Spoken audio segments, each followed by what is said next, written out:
Hi there, I'm Christopher Dunnigan. This is HandmadeInVermont.com, and today we're talking about the Hubbardton Forge Flora mini pendant. This is going to be the downward facing one. This is the 183030. A lot of details, so let's jump in.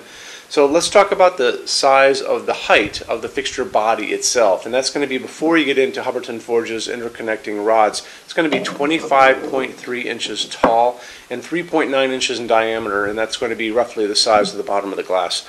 So other than that, you have an overall height. And overall height means we're talking about the distance from the bottom of the fixture now to the ceiling itself. So the ceiling right over your canopy here, it's going to have an adjustable range of 27.9 at 60.9. So 27.9 at its shortest, 60.9 at its longest. If you need shorter than the short or longer than the long, drop me a quick email and tell me what you're looking for.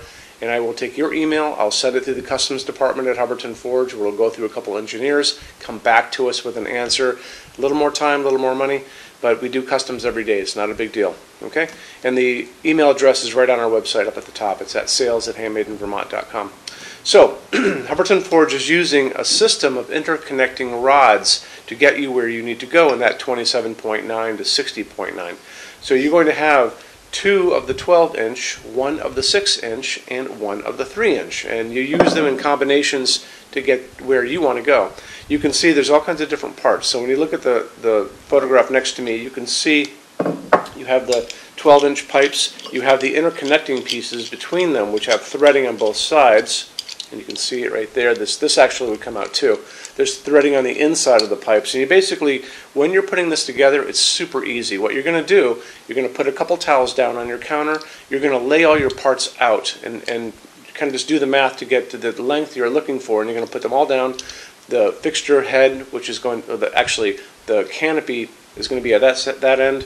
The head of the fixture is going to be down here, which we're going to call the fixture body, and that's going to have the socket. You're not putting your glass in until the very end. Just remember that. So you're going to begin by just kind of putting it all together and laying it out, threading the wire piece by piece. So you're going to go through one of the pipes, you're going to go through the connector, you're going to go through one of the pipes and kind of get all the way to your canopy. And once you have it, the wire exiting your canopy, this guy, that's when you just screw it all together and it's a done deal. Don't put it together trying when it's up. It just doesn't work. Easier to do it this way. Okay, so that's that for that. But to show you more information about that, we can look at the installations instructions. So on your page on Handmade in Vermont, on the page for this, look over on this side of the screen, midway down, you're going to see a link. It's going to say, click here for installations instructions PDF. It's always a good idea to look at these anyway because they have a full parts list on them, shows you directions how to put things together. But the cool thing is it shows you lots of line drawings and detailed schematics of things like the canopy. It'll show you the inside of the canopy, what it looks like, how it goes over your standard junction box. It's not very heavy at all, so it just hangs from a box like this. It's also slope ceiling adaptable already to 45 degrees, so you don't have to do any customization for that. There's a knuckle right there, and it allows that to bend just like that. So there's your slope, and you guys are good to go there. Okay, so let's hop into glass for a second. So you're going to have 2 options for glass. You're going to have Hubbardton Forge's opal glass, which I'm going to talk more about later in the video. It's a milky white when it's off. When the light is coming through it, it's going to warm it up, especially if you use like a 3000 Kelvin, so it's going to be a warm white. The other option is going to be seeded glass, and seeded glass is really a clear glass with little tiny air bubbles in it, really pretty, and that's going to have this piece of opal that's going to be inside it, and it's going to act as a diffuser, so you're not going to be able to see this. You don't want to see this. So this is going to be hiding inside of that. So those are going to be your 2 options, and you'll see them in the pull-down menu up above, okay? Just kind of remember all that. Okay, now let's talk about what's inside of this as far as sockets go, because that's going to be pretty important. So, oops, stay there. So you're looking at a G9 socket. G9 sockets have the little, they accept the little prongs on the bottom of the bulb. They just push right in, okay? It's going to be able to accept up to a 60-watt halogen if you guys want to do halogens, the little bulbs. That's because of the heat generated by a halogen bulb. If you want to do LEDs, do whatever you like, really. Anything that'll get into this piece of glass is good to go because LED bulbs don't generate much heat, they generate light, and they use very little electricity, and they're great to use in fixtures like this. And now there's so many available out there, you might as well go for it. So I would probably, if I were you, go on Amazon and just in that search put in G9 LED, and you're going to have all of these things coming up. And I talk about these in lots of different videos where you have the long ones that have the long strips that are kind of orange. That's going to be a phosphorus LED. This one has long lines. The other ones that are called Cob LEDs, and Cob LEDs look like a corn cob. So, and they come in different wattage equivalents. So I've got probably, that's a 40 watt equivalent, I think. These guys are probably 60 watt equivalents, the phosphorus ones. This big long one that looks like a giant corn cob is a 75 watt equivalent. We use this all the time, and I use this in my showroom all the time too. Okay, it's also a dimmable fixture, so make sure when you're looking online that you're going to pick up dimmable bulbs. It's going to be pretty important. And I touched on the color temperature of the light. I like 3000 Kelvin, which is the light coming down on my hands. You still might be able to find 2700 Kelvin out there. That's going to be like the warmth of an incandescent bulb but dimmed down. That's super yellow. A lot of people like this 3000 Kelvin. It's just more natural. It still looks like an incandescent bulb, and it's nice. It's what warm white is now for the industry standard in bulbs.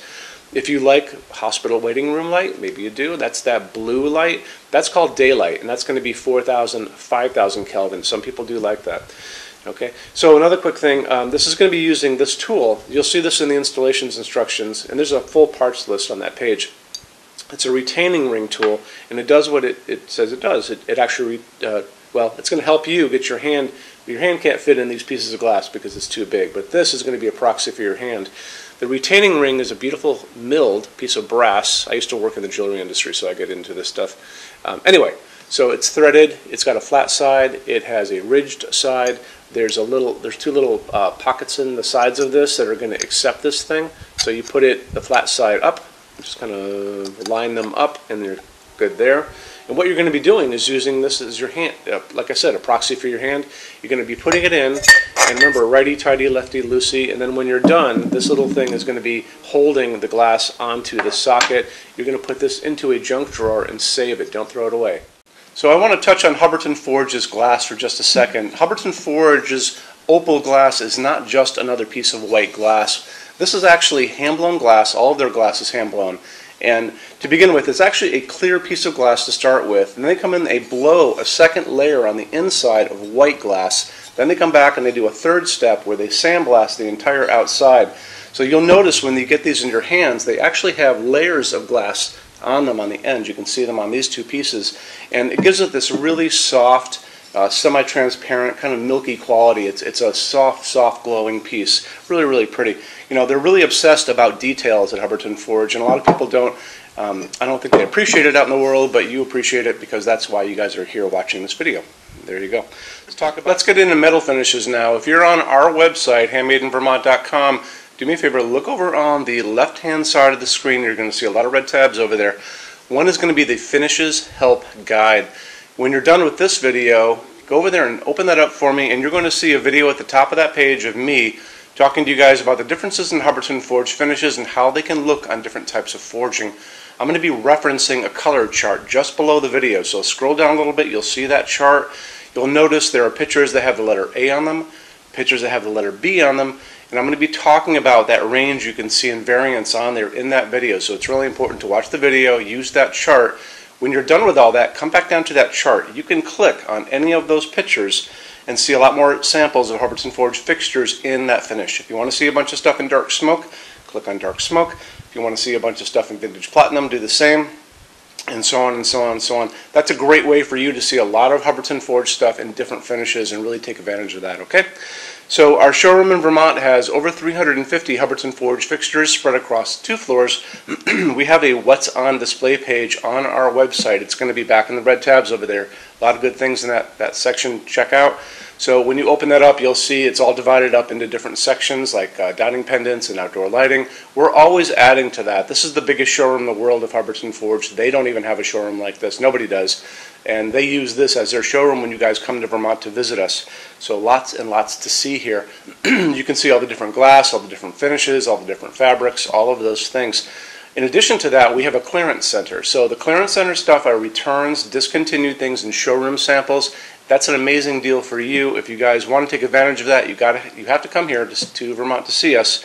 And when you do, do me a favor, measure all the kind of things about your project and what you guys are doing. So the most important thing is measure your ceiling heights to begin with, measure distances between junction boxes and like windows and ceilings and those kind of things. So if you're looking at sconces on the wall, you can see if they're going to fit for you. If you're doing pendants over a kitchen island, measure the distances between those junction boxes, widths of tables, kitchen tables, dining tables, lengths of tables, islands, all that good stuff. And also do a couple more things. If you guys have some tablets or iPads lying around, take pictures of all these things. Take pictures of the kitchen, take pictures of the projects you're doing. Bring that in so we can kind of go through those pictures together and we'll be able to see what you guys are up to, okay? And also the boxes and clearance stuff, for clearance stuff, are basically packed for shipping. Don't forget, these were supposedly shipped out. So the boxes tend to be on the bigger side, so bring a decent size SUV if you want to take stuff home. It's a really good opportunity for you. When you buy your Hubbardton forge fixtures from HandmadeInVermont.com, shipping is free to every state except Alaska and Hawaii. There's no tax if we ship out of the state of Vermont. We're the only dealer that offers 90-day returns and no restocking fees. That's 3 months after you receive something to send it back, and there's no restocking fee on that. Some larger items and custom things, and it's usually going to be big things on pallets, are going to be non-returnable. It'll always tell you on the page for an item if that is the case, so always keep an eye out for that. And we also offer a rush program. So to get all these different metal finishes, Hubbardton Forge doesn't stock. They generally take about 3 to 4 weeks to get product out. We can cut that time in half, and it's really, really inexpensive. If you want to know more about that, just drop me a quick email and I can clue you in on details, okay? So our showroom in Vermont is open every day except Sunday from 11 to 6. I'm here every day except Sunday from 10 a.m. to 6 p.m. Eastern Time. If you want to drop a quick email, you can do that all the time. And that's going to be at sales@HandmadeInVermont.com, and we spell out the word Vermont. Or you can call me during business hours, 802-446-2400. So thank you for stopping in today, and we'll talk to you guys soon. Take care. Bye-bye.